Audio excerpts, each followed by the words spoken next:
Como é que é esse caminho, Caio, entre ser discípulo de Jesus e tornar-se um traidor do Evangelho? Você diz o caminho que Judas fez? Como é que é esse caminho? No certo sentido, eu expliquei um pouco na introdução. Claro. Que tem a ver com Jesus não atender à sua pré-compreensão de quem Jesus devia ser. Jesus não atender à sua pré-compreensão de quem ele deveria. De quem ele deveria ser. Foi com Judas, foi assim. Jesus não atendeu a teologia de Judas, a ideologia de Judas. Tá. Judas tinha, como quase todo mundo, como Pedro tinha. A gente vê ali no texto que eu li ontem aqui, o contexto antecedente dele diz: e por se aproximarem de Jerusalém, tendo eles no coração a expectativa de que todas as coisas estavam para se cumprir, foi quando chegou a hora de trazerem o jumentinho para Jesus montar, entrar triunfalmente na cidade. A expectativa deles todos era uma expectativa da hora, da época. Tinha uma teologia para o Messias tinha que cumprir aquele roteiro. Até então, eles achavam que o Messias estava cumprindo só as bondades messiânicas, cura doente, ressuscita mortos, que o Messias estava só dando as credenciais messiânicas. Se apresentando. Ao povo inequivocamente. Tá. Mas que agora, uma vez que mortos tinham sido ressuscitados e um na cara do templo, porque em linha reta, do templo de Jerusalém, que você sabe onde estava construído, ali na mesquitas de El-Aqsa e Domo da Rocha e tudo mais. Sim, no domo ali. Ali, da plataforma em linha reta, se você passasse uma linha até a casa de Marta e Maria, por cima se você descesse a ribanceira do templo, passasse pelo Vale do Cedron, sim, subisse o Monte das Oliveiras, chegasse no topo do Monte das Oliveiras e andasse 300 metros para a direita, chegando a Betânia, em linha reta, se você passasse uma linha de carpinteiro, não dava 1 quilômetro.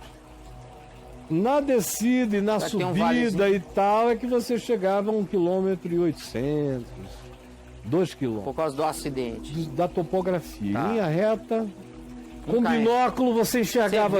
Você enxergaria do templo a casa de Marta e de Maria. Dá para ver. Daria para ver. De drone era uma brincadeira. Certo. Então, na cara do templo, um homem podre, de 4 dias de morto, foi ressuscitado. Imagina o que isso causou na cabeça daqueles discípulos. Agora ninguém segura mais. Foi um negócio tão poderoso. Vai estourar agora. Que o Sinédrio, o Knesset de Jerusalém, formado de religiosos e figuras importantes do povo, os deputados religiosos e não religiosos se reuniram no que se chamava de Sinédrio, Sinedrim, que seria o Knesset de hoje, se reuniram apavorados, dizendo: o que a gente pode fazer agora? É inegável. Essa corroboração veio dos piores adversários. Esse cara é de verdade. Não tem trucagem, não tem papo furado. É verdade mesmo. Nós não temos como negar. Não o podemos negar, é o que ele diz. Se o deixarmos vivo, o mundo inteiro vem atrás dele, vai segui-lo. A gente tem que acabar com esse sujeito. Foi o que aconteceu lá. Os discípulos, enquanto isso, estão naquela euforia, inclusive Judas, na maior alegria.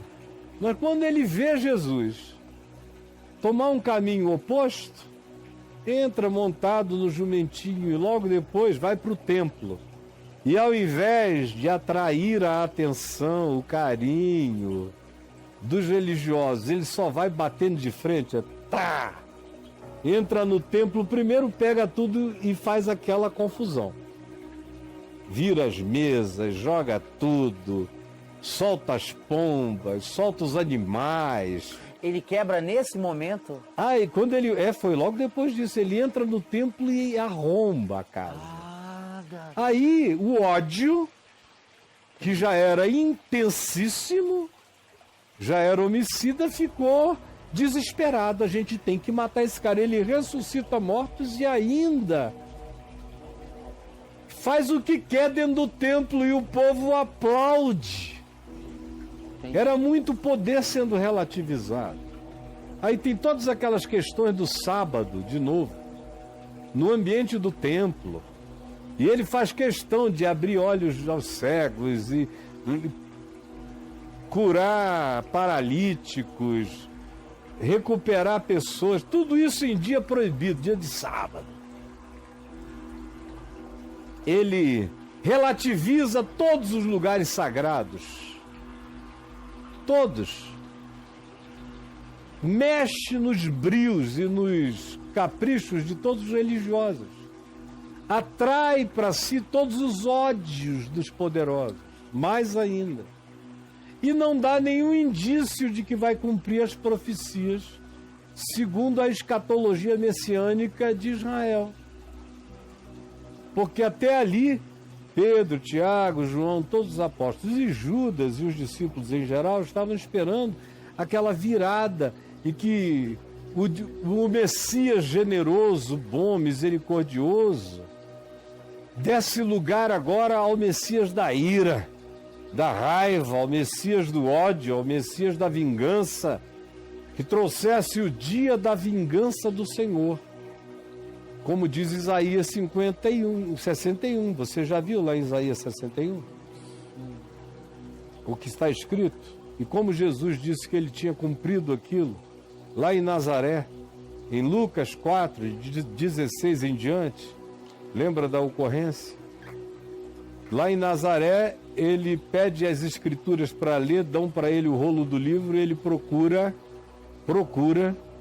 foi de caso pensado e abriu em Isaías, no capítulo 61, e leu: o Espírito do Senhor Deus está sobre mim, pelo que me ungiu para proclamar o Evangelho aos pobres, para anunciar libertação aos cativos e restaurar visão aos cegos, para pôr em liberdade os oprimidos e anunciar o dia da vinda do nosso Deus, a consolar todos os que choram. Aí o texto de Isaías prossegue. Jesus parou na sinagoga de Nazaré, lendo Isaías 61, ele parou para trazer liberdade e para pôr em liberdade todos os oprimidos e apregoar o ano aceitável do Senhor. Ele parou aí. Em Isaías 61, o texto prossegue. E diz: e o dia da vingança do nosso Deus. Ah, sim. Estava todo mundo esperando a continuidade. Essa... Em Nazaré, da Galiléia, ele falou tudo isso, só tem pobre, oprimido mesmo. Ele veio anunciar o ano aceitável do Senhor. Agora, quando ele chegar em Jerusalém, na aristocracia perversa da religião, ele vai gritar: e o dia da vingança do nosso Deus. Chegou. E iria, aí sim, mandar vir legiões de anjos, liquidar os romanos, expulsar todos os mentirosos e os perversos da religião, acabar com os sacrifícios, ele mesmo seria o Cordeiro da Paz. Baixar o Marvel. Geral. Baixa o Marvel. Baixa, a Liga da Justiça. E os apóstolos queriam ser a Liga da Justiça. Liga da Justiça. Aí chega ele lá, vai fazendo tudo ao contrário, e a decepção vai crescendo, mas eles não têm coragem de perguntar: escuta, quando vai ser? De vez em quando eles perguntam: aquela hora está chegando? Lá do Isaías? Ou de outras, quando tu vais manifestar o teu poder Como é que é? final de filho do homem. E aí Jesus começa: não vos compete com saber. Começa a contar parábolas para ele de que tem um interregno, tem uma demora, tem um grande ato entre aquele Cristo que eles conheciam e o Filho do Homem que viria com as nuvens dos céus. não seria montado num jumentinho. Ele começa a fazer a diferenciação. Eu hoje não sou eu voltando ainda. Tô ligado. Tem cruz, tem morte, tem um hiato longo de testemunho na história. Ah. Mas eles ouviam e o Evangelho diz, essas palavras, todavia, estavam fechadas, seladas. O entendimento deles estava como que impedido de discernir. O tempo todo tem um fenômeno cognitivo que o Evangelho afirma. Jesus diz tudo, mas eles estavam impedidos de entender. Até depois da ressurreição, Jesus anda com 2 deles, entre Emaús, entre Jerusalém e Emaús. E o texto diz, os seus olhos, porém, estavam como que impedidos de o reconhecer. O Evangelho apresenta um fenômeno de natureza cognitiva que diz que nem todo aquele que tem olho enxerga, que nem todo que tem ouvido ouve, nem todo que tem inteligência para compreender, compreende. Que está para além da gnose imediata, o que se tem a dizer. Então, por que é assim? Por causa da decepção. Eles vieram com toda essa expectativa, todos eles. Por que Pedro negou? Por frustração. Porque ele viu que daquele mato não ia sair o coelho que ele estava esperando. Foi problema para ele. Ele entrou em pânico. Ele falou, por que eu vou botar minha cabeça para morrer por um cara, defender um cara que está querendo se entregar para a morte? Para eles era uma covardia. Para eles era uma espécie de eutanásia, praticamente. Uhum. Era uma decisão eutanática, a de Jesus. Para que eu vou morrer? Judas falou, não, eu vou lucrar, já que ele decidiu que ele não quer ser quem ele poderia ser, porque se tem alguém que poderia ser esse Messias entre nós, seria ele, mas ele decidiu que não quer, a morte vai continuar, a vida vai continuar, e eu vou querer ficar bem com o Sinédrio. Vou salvar o meu aqui. Eu não vou querer ser perseguido por causa de alguém que podia ser tudo o que quisesse e não quis ser. Então ainda vou faturar uma grana nessa, vou ficar politicamente bem. Vou capitalizar em cima da história. Se ele é, como muitos historiadores dizem, um homem de academia, mais culto do que todos os outros apóstolos, ele podia ter até um lugar no Sinédrio por um ato daquele. Podia se transformar num gesto de glorificação política para o Judas. Só que o Judas não era tão mal assim. Se o Judas fosse o Judas que os crentes querem que o Judas seja, ele teria botado o dinheiro no bolso e a gente ouviria falar que ele tinha se tornado um membro do Sinédrio. Sim. Com todas as glórias do Sinédrio, o cara que nos salvou do falso Messias. Tinha virado secretário. De Caifás e Anás e todo mundo. Tô ligado. Ele tinha um cargo de mas confiança. Judas não era tão mal assim, Judas não aguentou. E Judas disse, pequei traindo sangue inocente. E não aguentou e se enforcou. Pendurado numa árvore, possivelmente a corda quebrou. E como o lugar onde ele se enforcou, no Monte Sião, uma beirada do Monte Sião, chamada Alcedama, se projeta na direção do Vale de Josafá, é uma queda alta, íngreme, com muita pedra. A corda provavelmente partiu, ou o galho quebrou, e ele saiu rasgando as entranhas dele nas pedras afiadas. Nossa, mãe do de céu. modo que ele caiu lá embaixo com as entranhas derramadas pro lado de fora. Aí, como crente, também tem uma mania danada de transformar a morte trágica em condenação divina. O Judas, com todos os sinais de tristeza, traí, pequei, o sangue era inocente, eu sou um calhorda safado, não mereço viver. Não tenho coragem de me apresentar à vida e não tem mais nenhum outro mundo que eu queira ver. Depois da desgraça que eu fiz e foi e se matou, esse cara, o diabo entrou nele, mas ele não morreu o diabo. Sim. Ele teria morrido o diabo se ele tivesse ficado com o dinheiro. Ele foi e jogou o dinheiro de volta ao templo. Ele não quis. Ele teria aceitado as posições e as honrarias e negociado posições de glória para ele na sequência dos fatos. Ele ia dar de Al Pacino e olhar para a câmera no final, né? Ele iria dizer, Vanity, my favorite sin. Ele não ia dar essa coisa. Ele iria. Não fez isso. Qualquer coisa. Mas não, o cara não era tão perverso quanto querem que Judas seja eternamente. O ato dele, a ação de perversidade, deu lugar a uma angústia indizível num lugar misterioso do ser aonde só Deus entra. E ninguém mais tem permissão para entrar, nem para definir, e nem para julgar, e nem para colocar o cara em qualquer que seja o quinto dos infernos. É melhor calar e olhar para você mesmo, porque Judas todos nós já fomos. E Deus nos salve de que ainda venhamos a ser.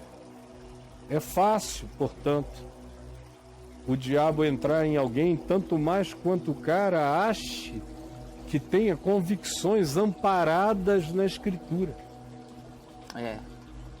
Tanto mais quanto o sujeito acha que tenha convicções justificadas pela Escritura. Aí ele é capaz de violar o Evangelho de Cristo em nome da Escritura, em nome da Bíblia, em nome da teologia, em nome do arcabouço doutrinário. Judas se desiludiu de Jesus porque Jesus não coube, finalmente, no arcabouço doutrinário, no qual ele tinha sido treinado, ele e todos os religiosos messiânicos daqueles dias. No caso dele foi isso. No caso geral, tem muito a ver com frustração, com desesperança. O cara se converte cheio de amor por Jesus. Aí ele começa a ser doutrinado, ensinado. Se ele estiver seguindo e andando com um ensinador, com um mestre equivocado, ou tolo, ou mal intencionado, o caminho dele será a frustração em poucos anos. Aí o que é que acontece? Ele é doutrinado que com os sinais tais e tais, Jesus vai voltar. Ele é doutrinado nisto, naquilo e naquilo outro, que são evidências de que nós vamos prevalecer. Aí ele crê em não sei quantos avivamentos que foram anunciados a ele como moveres do Espírito, que dão em nada. O líder do mover comia todo mundo, o profeta do mover gostava de dar ré no quibe. Aí o cara vai ficando desenganado com igreja, com todos esses movimentos. Sei. Aí ele começa a ver políticos ou cristãos políticos fazendo as mesmas coisas e se dando bem. Grana sobrando, vão ficando famosos, poderosos, recebidos por presidentes, senadores, isso e aquilo. Aí o cara dizia, eu estou até aqui, guardando meu coração puro, como diz o Salmo 73, é um salmo para todo mundo ler, nessa hora, que é o que pode fazer o cara derrapar. É o salmo que diz, quase os meus pés se desviaram, por pouco. E o que é que foi? É de ficar observando a prosperidade dos maus. Maus que falam o nome de Deus, usam o nome de Deus, se estribam no nome de Deus, violam a palavra de Deus, mas se dão bem fisicamente, não adoecem, estão ricos, poderosos, são louvados na Assembleia do Povo. E o que eles dizem, o texto de Salmo 73 diz, o que eles dizem o povo consome, bebe a largos sorvos. Eles são mais assimilados do que a maioria. E o cara dizia, eu estou aqui sendo puro, santo, quebrantado, andando com Deus, anônimo, ninguém me vê, ninguém me nota, ninguém percebe, o que eu digo ainda mandam calar a boca. Quer saber? Quer saber? Ah, deixa pra lá. Jesus é muito bom na hora do desespero no meu quarto, mas para viver ele só atrasa a vida da gente. E foi o que o Macedo me disse em 1991. em abril de 91, a primeira vez que ele me disse isso. Falaram, aqui está proibido ficar falando de Jesus. Meu Porque Deus. Jesus só estimula a fraqueza. Jesus não faz ninguém ficar rico. Jesus dá azar. Você veja, esse povo todo pobre crê em Jesus e não vai a lugar nenhum. Eu estou aqui, meu amigo, é para ensinar um negócio que se Jesus estiver de acordo ou não estiver de acordo, tanto faz. Eu vou ensinar aquilo que vai fazer o povo ter poder e que vai me dar poder. E quando eles me virem com poder, eles vão crer no poder em mim. E vão se associar. Vão se associar. Então, É uma organização. não precisa ir para 2000 anos atrás. Está aqui, além dele, quantos outros? Quantos outros? Eu podia sair citando nomes, todos os nomes que o pessoal está pensando ali. Me falaram, pelo menos uns 15 dos mais conhecidos do país inteiro me falaram coisas semelhantes. Ou não com as mesmas palavras, mas me disseram as mesmas coisas. Sempre lamentando. Você é um homem bom, Caio. Mas isso aí não tem futuro. Lamentando por você. O futuro não passa por essa fidelidade. E alguns deles estão aí, e ainda vão armar e fazer. Os bem-aventurados ainda vão fazer o laço na corda. Porque pelo menos é um sinal de arrependimento, o cara dizer o que eu fiz da minha vida. Mas tem uns que ainda estão longe desse dia. Do dia do arrependimento. Tem gente que já passou pelo que o diabo amassou e não se arrependeu. Que quando eu vi acontecendo, digo, é o amor de Deus tratando dessa pessoa com disciplina. Mas não, o cara sai de lá do mesmo jeito, até pior. Não muda nada.